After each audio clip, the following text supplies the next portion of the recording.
Hey everybody, it's Craig here from Film 07, and in this video, we're going to have a look at the Tilta half cage for the Sony A7S III. So here we are, we've got it rigged out. Now, it's only a half cage, but you can do quite a bit. Now, maybe the only drawback might be that because it is a half cage, there's only one attachment point, and it could swivel if it becomes loose, but so far it's working perfectly. I've got it rigged up here in an interesting configuration. So sometimes you'll see YouTubers doing flash photography and then also capturing what their camera's doing with a monitor. So I've got it set up this way. With this setup, I can put a flash trigger on here and a Ninja V, and I could actually do a photo shoot with strobe on location and film exactly what my camera's doing. So that's what you see some people doing, but I'll just show you some different configurations throughout this video. All right, here's another configuration. I've got the monitor. Now I also have a mic on the cold shoe mount on the Tilta half cage. So that's another way you can configure it. All right, here's another configuration where I've taken the monitor off and I just have a microphone. So you can see, although it's a half cage, I can put a NATO handle on the left-hand side. I could put a mic here. I could put a mic here. Alternatively, I could mount a monitor. Now this is a different piece, obviously. I could take this and I could use this as a monitor mount and have a monitor directly on the top and have my microphone on this side. So there's really lots of different ways you can configure this.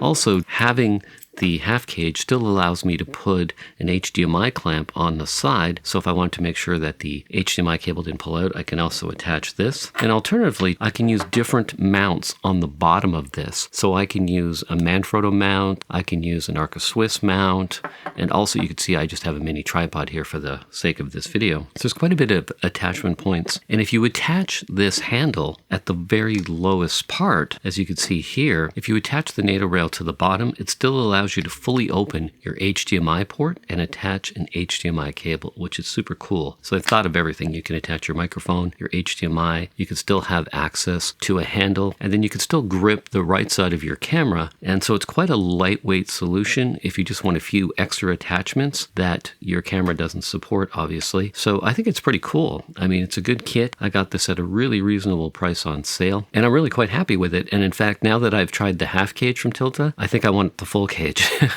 Because with the full cage, obviously, you have a little bit more options. And then also, too, I would like to get the top handle, which I could also put the monitor on as well. I'm pretty happy with the build quality of the Tilta, just the functionality of it. So if I wanted to go on a gimbal setup and I just wanted the HDMI clamp, say, if I didn't want that to pop out, then all I'd have to do is just take off this handle. So it's really easy. You just have this attachment point here, and then it's a NATO rail, so it comes right off. So you can see I could just easily take off that handle. If I wanted to try a different NATO handle, I could do that. And then this still allows me to put an HDMI clamp here. And then I really just have a really lightweight half cage that's perfect for, say, a gimbal if you don't want the extra weight. So that's pretty good about that as well. Let me just take this off so I can show you the bottom. So you can see the bottom has different mounting positions too. So you could put the different mounting plates, like I said, so the Manfrotto or the Arca Swiss. You could see the top here as well. You can see we've got some mounting spots there. We also have the cold shoe mount. And then you can see I've got access to the right side of my camera, and then you could see here that we have different mounting points, and then we have the NATO rail, and then of course we have the base. But it's really lightweight compared to a lot of camera cages. It doesn't feel bulky, and I still have access to all of my camera controls. You can see here, I still have access to all of these controls. So really, it's a great solution if you don't need a full camera cage. Also, too, there's a little rubber pad underneath this to help it stay secure, and it's been pretty good. I haven't had a problem with it. I suppose if you were doing a lot with the handle, but I think it would have to be pretty rigorous in order to dislodge. So overall, for the price point, the Tilta half cage kit is really a great deal, because like I said, with the half cage kit, you get the half cage, you get the NATO rail, and then you also get the handle that you can attach on. And it also comes with a base plate. So if you wanted to have rails, it also comes with that base plate. A lot of really cool stuff at a really affordable price point. Pretty happy with that. If you have any comments or questions